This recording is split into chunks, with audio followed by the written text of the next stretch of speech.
Graça e paz, meus irmãos, prazer mais uma vez estar aqui e poder compartilhar a palavra do Senhor nesse dia em um formato diferenciado. Que a graça do Senhor Jesus alcance você aí em sua casa e que a palavra do Senhor fale profundamente aos nossos corações nessa noite, em nome de Jesus. Irmãos, estava pensando esses dias que não são poucas as situações, às vezes, em que a gente perde o controle da situação. Isso é uma coisa bem complicada, E esse momento que estamos enfrentando o coronavírus tem deixado isso bem à mostra, como a gente não gosta de perder o controle, Só para os irmãos pensarem junto comigo. Lembra que ano passado, quando esse vírus chegou, a gente ouviu muita coisa, Por exemplo, a gente ouviu que em 3 meses tudo voltaria ao normal. A gente percebeu que ninguém sabia lidar com esse vírus, o pessoal da saúde, as autoridades, a gente não sabia lidar com esse vírus, a gente não tinha ideia de onde ele veio, não sabia o que ele era capaz de fazer, a gente não tem um prazo para sair de uma vacina e a gente perdeu totalmente o controle sobre a situação. Foi um momento delicado. Só que assim, irmãos, já se passou um ano desde que começou a pandemia e nós ainda não sabemos quando voltaremos ao normal. Na verdade, a gente não sabe nem o que vai ser esse normal, quando voltarmos.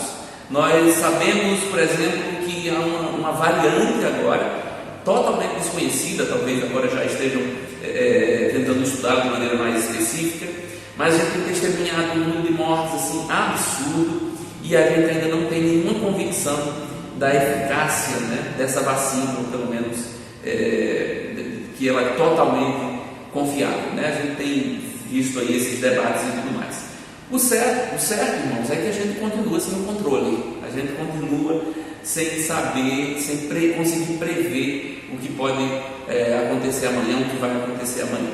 E com isso os nossos corações ficam assustados, temerosos. Eu sei que os irmãos têm passado por isso, todos nós estamos sofrendo de alguma forma com toda essa situação. Mas, irmãos, no meio disso tudo, no meio dessa perda total de controle, no meio dessas circunstâncias, a gente precisa encontrar um ponto fixo. E é isso que eu tenho buscado fazer em cada oportunidade que eu tenho junto com os irmãos. Tentar encontrar algo fixo, entender o que a Bíblia pode nos dizer sobre essa situação.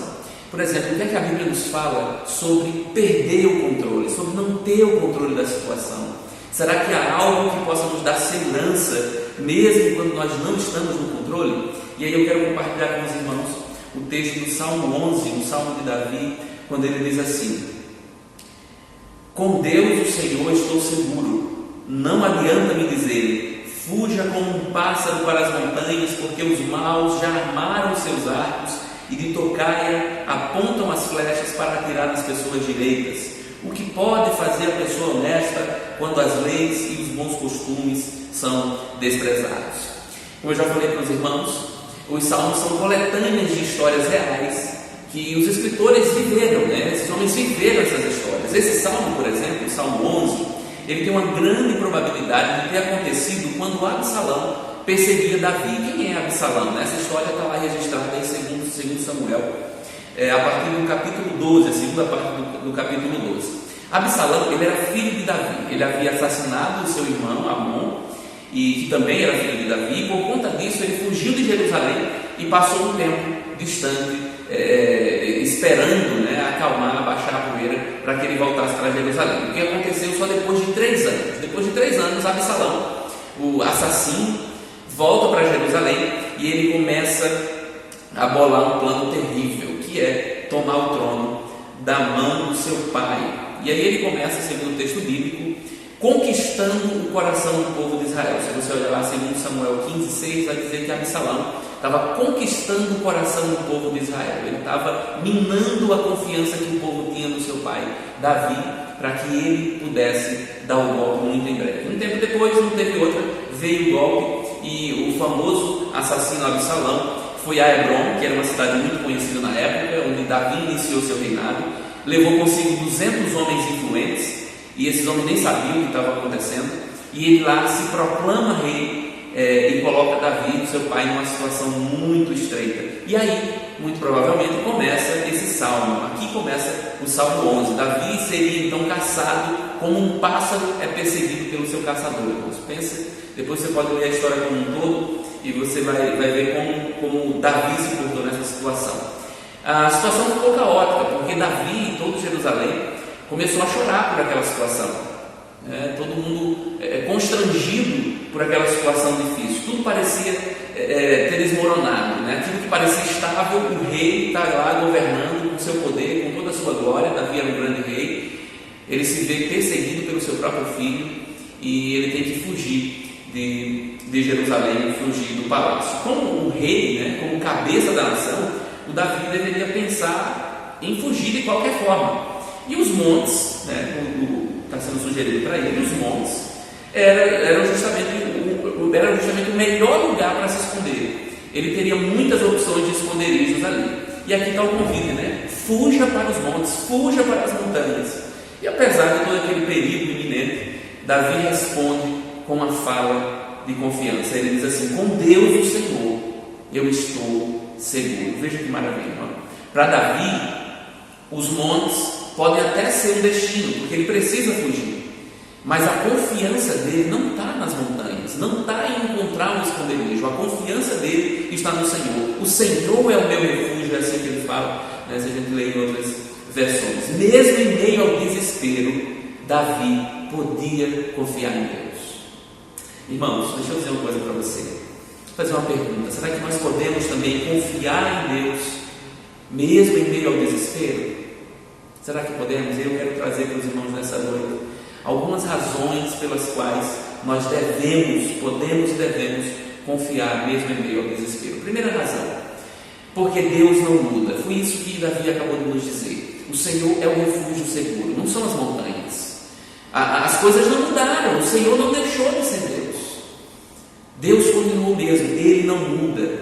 Deus é aquele que prometeu ao seu povo que seria fiel, que cumpriria o que prometeu. Ele fez isso quando levou o povo de Israel até a terra prometida.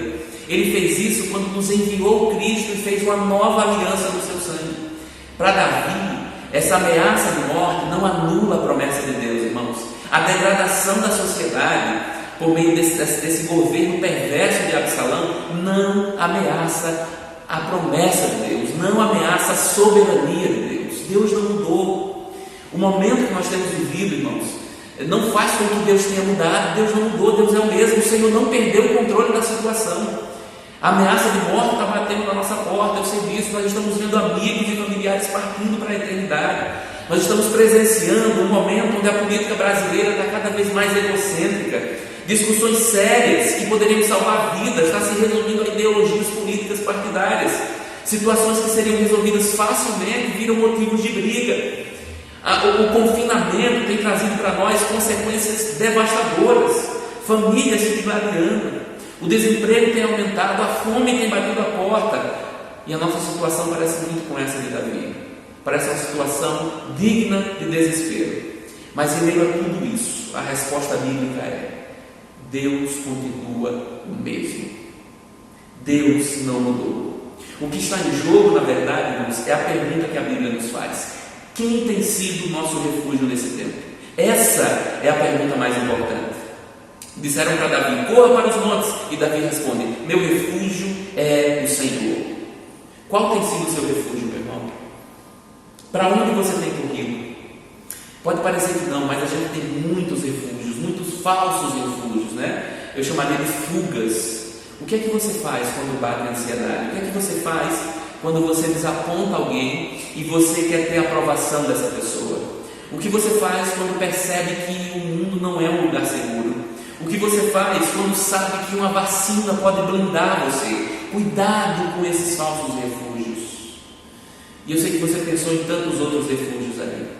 Davi, ele fugiu de Jerusalém. Se você olhar o texto de Samuel, ele fugiu. E isso parece que foi a salvação dele, mas só parece. Não foi a salvação dele. Nós temos alguns refúgios, irmãos. E parece que nesse momento de desespero, as nossas carências, elas transparecem de maneira mais nítida. Por isso, com certeza, um bom psicólogo, uma terapia nesse momento vai ser ótimo, vai nos trazer um equilíbrio. Uma boa comida pode nos trazer consolo. Fazer um seguro de vida pode ser uma boa ideia. Tomar a vacina é algo que você precisa fazer, mas nada disso pode ocupar o lugar do Senhor. Davi não via nos montes a salvação dele, o refúgio dele era o Senhor. Veja, o Senhor não mudou, nada pode ocupar o lugar dele, porque ele não muda, ele sempre será o refúgio do seu povo. Provérbios 18:10 diz: o nome do Senhor é como uma torre forte, para onde as pessoas direitas vão e ficam em segurança. Os filhos de Corá, escrevendo o Salmo 46, dizem: Deus é o nosso refúgio e a nossa força, socorro que não falta em tempos de aflição.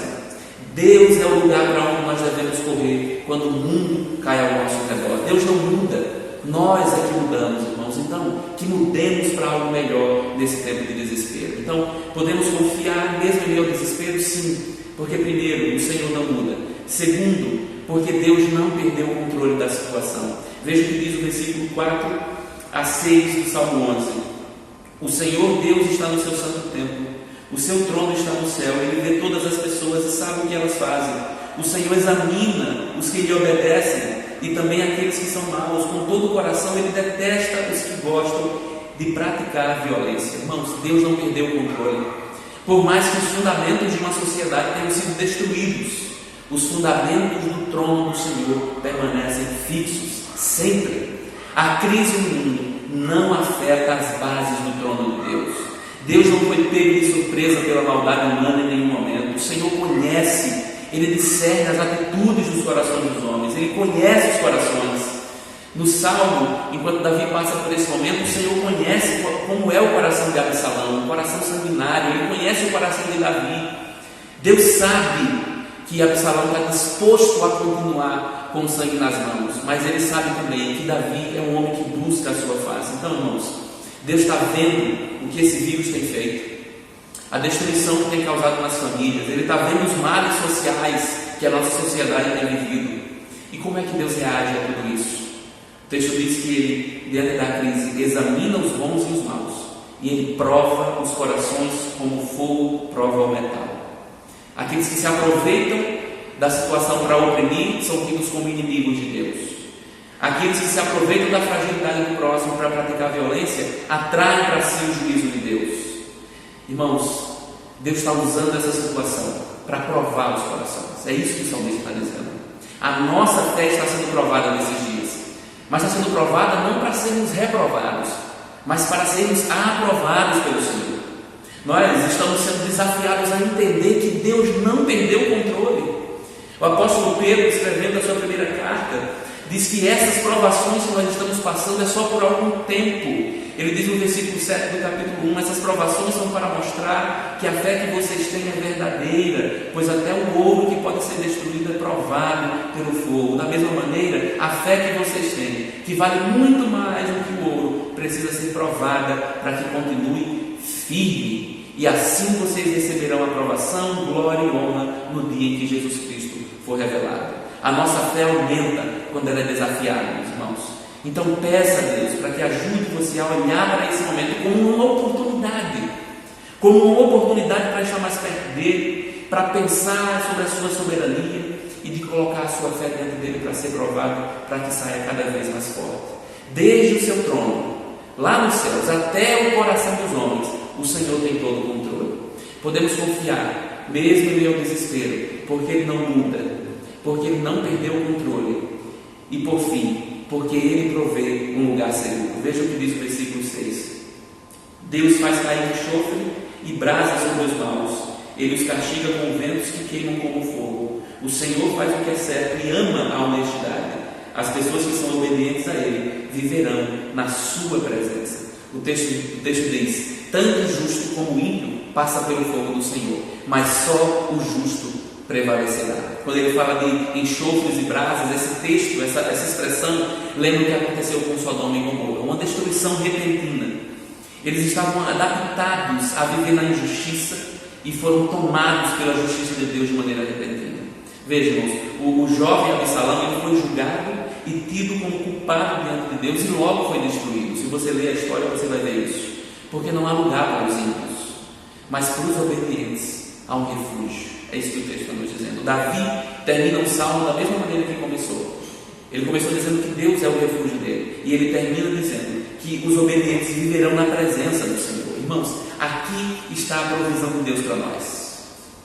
Por sabermos que Deus é justo, nós esperamos somente nas mãos dele, nós não dependemos das circunstâncias. Enquanto não vemos a justiça acontecer, nós desfrutamos da presença de Deus. Enquanto não vemos esse vírus ir embora, nós nos escondemos na presença de Deus. Nós não temos outro lugar para ir, irmãos, senão a presença do Senhor. Nós só queremos paz em meio a todo esse desespero, quando formos capazes de conservar a nossa vida de intimidade com o Senhor. E eu estou falando de oração, de leitura da palavra, da comunhão dos irmãos. Tudo isso, irmão, é provisão de Deus para nossas vidas. É o momento em que Deus passa a ser nossa maior satisfação. Paulo, escrevendo aos Filipenses, diz que aprendeu o segredo do contentamento. Você entende o que isso significa? Em toda e qualquer situação, você está contente. Isso parece muito utópico, um sonho, uma coisa irreal. Mas isso vai ser real na nossa vida, quando a única coisa que tivermos for o Senhor e o refúgio que Ele provê para nós. No Senhor nós nunca seremos decepcionados. Quando faltar a sua convicção, vá para a oração, vá para a palavra. E aí, se você desanimar, vá para a comunhão dos santos. Estejamos juntos, meus irmãos. Deus tem provido meios para que a gente esteja junto, mesmo que não no templo, mas através da tecnologia que nos é provida hoje. Então aproveite essa oportunidade. Esse é o convite do Senhor para nós. Só vale a pena, irmãos, permanecer firme e fiel e feliz quando perdemos o controle, se soubermos que o controle está na mão do Senhor, e é bem melhor do que nós podemos fazer. Em Deus nós temos a melhor direção que nós poderíamos encontrar para as nossas vidas. Por isso, nós devemos, podemos confiar, mesmo em meio ao desespero. Primeiro, porque Deus não muda. Segundo, porque Ele não perde o controle. E terceiro, porque Ele provê um lugar para nós. Em Deus temos tudo o que precisamos para sobreviver a essas ameaças que nos cercam. Nós confiamos que na vida ou na morte nós pertencemos ao Senhor. Por isso, estejamos prontos para viver ou para morrer. Que o Senhor nos ajude a entender que se abrigar nele vai ser sempre muito mais seguro. E aí eu quero desafiar você a pensar comigo nessa noite. Qual é a primeira coisa que você pensa quando se sente ameaçado? Seja pela pandemia, seja pela situação econômica ou tantas outras situações. Eu acredito que o Senhor nos convida nessa noite para pensarmos primeiramente nele, como a melhor opção dentre tantos caminhos que nos são oferecidos. Aquietai-vos e saber que eu sou Deus. É isso que o Senhor fala lá no Salmo 46, versículo 10. Que o Senhor nos ajude. Senhor, nós rogamos a Tua bênção sobre os nossos corações, o Teu bálsamo, Pai. Nos ajude a entender que não só podemos, como também devemos confiar no Senhor nesse momento de desespero. O Senhor é o nosso refúgio. Nos ajude a declarar isso com todo o nosso coração e a viver isso no nosso dia a dia, Pai. Nós rogamos que o Senhor nos instrua segundo a Tua boa vontade em tudo o que fizermos. Guarda-nos, Pai. Guarda o Teu povo. Assim oramos em nome de Jesus. Amém.